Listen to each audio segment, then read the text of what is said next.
Hey guys, what we're trying to do with the reverse deficit lunge is isolate that one glute, the glute that is remaining on that plate, and the goal is to squeeze that butt as hard as you possibly can. We're going to front load these at the beginning of the week, and we'll either finish the week with a double leg squat or another isolated single leg movement, like either a pistol or again like a lunge.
Okay, we're going now.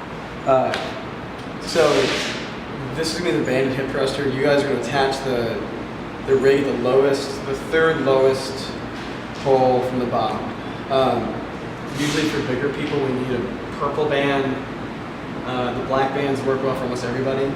The goal of this is going to keep your back completely flat. You're going to rotate through the upper back and you're going to have your hands always across your chest.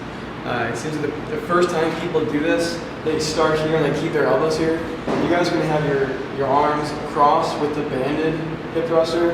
You're going to start at the top, squeezing your butt, and the way that we load down is the whole back moves down, and then we explode back up. And this is I'm still active. I'm going to be this low, but that's not the goal. Okay, we're only going to go low enough to be active, so that's right there. Then we're going to explode back up with both legs, okay?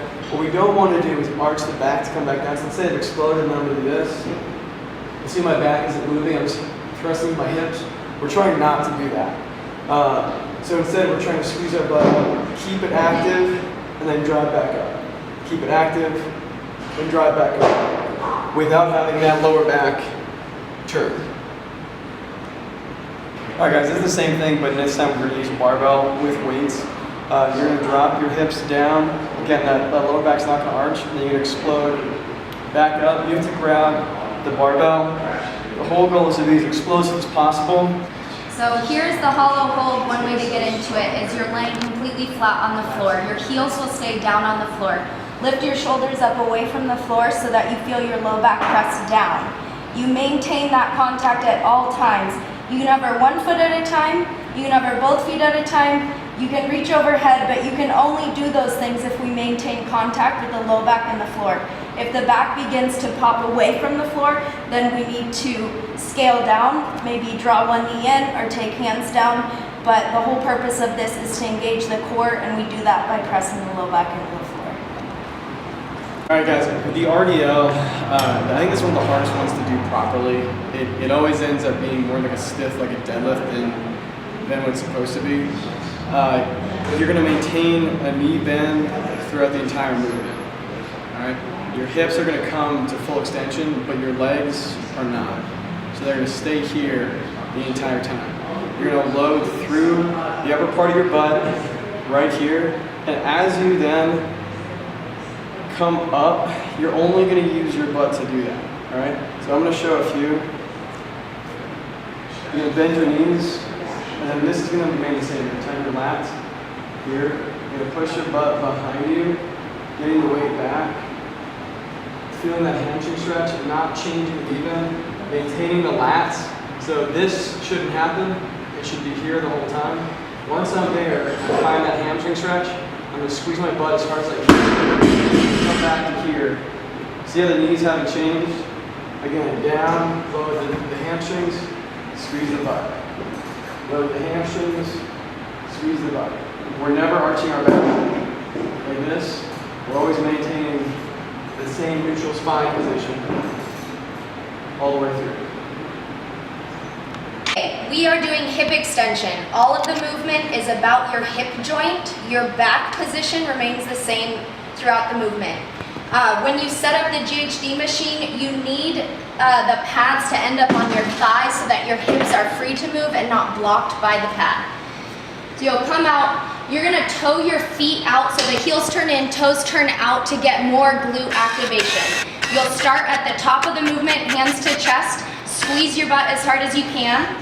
This is where we move about the hip joint, my back stays in neutral position, and then I squeeze to come back up as high as I can.